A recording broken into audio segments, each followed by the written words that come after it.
Hi hello ನಮಸ್ತೆ ಸ್ನೇಹಿತರೆ. ನಿಮಗೆ ಈ ದಿವಸ ನಾನು ಸೌಂದರ್ಯದ ಗುಟ್ಟನ್ನು ಹೇಳ್ಕೊಡ್ಬೇಕು ಅಂತ ಇದ್ದೀನಿ.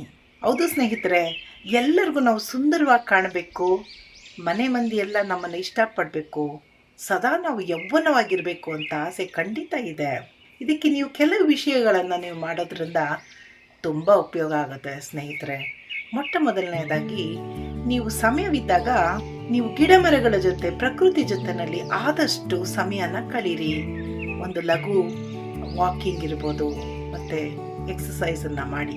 ಇದರಿಂದ ನಿಮ್ಮ ದೇಹಕ್ಕೆ ಬೇಕಾಗಿರುವಂಥ ಆಮ್ಲಜನಕ ನಿಮಗೆ ಸಾಕಾಗುವಷ್ಟು ಸಿಗುತ್ತೆ. ಅದರಿಂದ ನಿಮ್ಮ ಸೌಂದರ್ಯ ಮತ್ತು ಆರೋಗ್ಯ ಎರಡೂ ವೃದ್ಧಿ ಆಗುತ್ತೆ.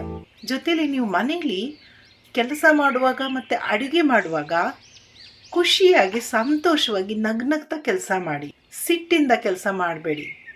ಸೊ ಇದರಿಂದ ನಿಮ್ಮ ಆರೋಗ್ಯಕ್ಕೆ ತುಂಬ ಒಳ್ಳೆಯದು ಸ್ನೇಹಿತರೆ.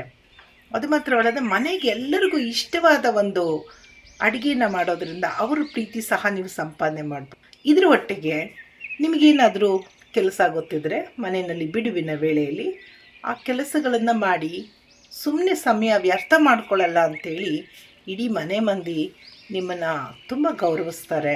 ಮತ್ತು ಸಮಯ ಒಳ್ಳೆಯ ಒಂದು ಕಾರ್ಯಗಳಿಗೆ ಉಪಯೋಗವಾಗುತ್ತೆ ಸ್ನೇಹಿತರೆ. ಇದು ನನ್ನ ಸ್ವಂತ ಅನುಭವ. ನೀವು ಸಹ ಈ ರೀತಿ ಮಾಡಿ ನೋಡಿ. ನೀವು ಸುಂದರವಾಗಿರ್ತೀರ, ಎಲ್ಲ ರೋಗಗಳಿಂದ ದೂರ ಇರ್ತೀರ. ಹ್ಯಾಪಿ ಹಾರ್ಮೋನ್ಸು ನಿಮ್ಮ ದೇಹದಲ್ಲಿ ಉತ್ಪತ್ತಿಯಾಗಿ ನಿಮ್ಮ ಸೌಂದರ್ಯ ಮತ್ತು ಆಯುಷ್ಕಾಲು ಎರಡೂ ಹೆಚ್ಚುತ್ತೆ. ತುಂಬ ಖುಷಿಯಾಗಿ ಸಂಸಾರದಲ್ಲಿ ಯಾವುದೇ ಒಂದು ಗಲಾಟೆ ಮನಸ್ತಾಪಗಳು ಎಲ್ಲ ಕಡಿಮೆ ಆಗಿ ತುಂಬ ಖುಷಿಯಾಗಿ ನೀವು ಇರ್ತೀರ ಸ್ನೇಹಿತರೆ. ಇದನ್ನು ನೀವು ಮಾಡಿ ನೋಡಿ. ನನ್ನ ಒಂದು ಈ ವಿಷಯಗಳು ನಿಮ್ಗೆ ಇಷ್ಟ ಆಗಿದರೆ ನನ್ನ ಚಾನಲ್ ಸಬ್ಸ್ಕ್ರೈಬ್ ಮಾಡಿ, ನಿಮ್ಮ ಫ್ರೆಂಡ್ಸ್ಗಳಿಗೆ ಶೇರ್ ಮಾಡಿ, ಲೈಕ್ ಮಾಡಿ ಸ್ನೇಹಿತರೆ. Thank you so much. God bless you.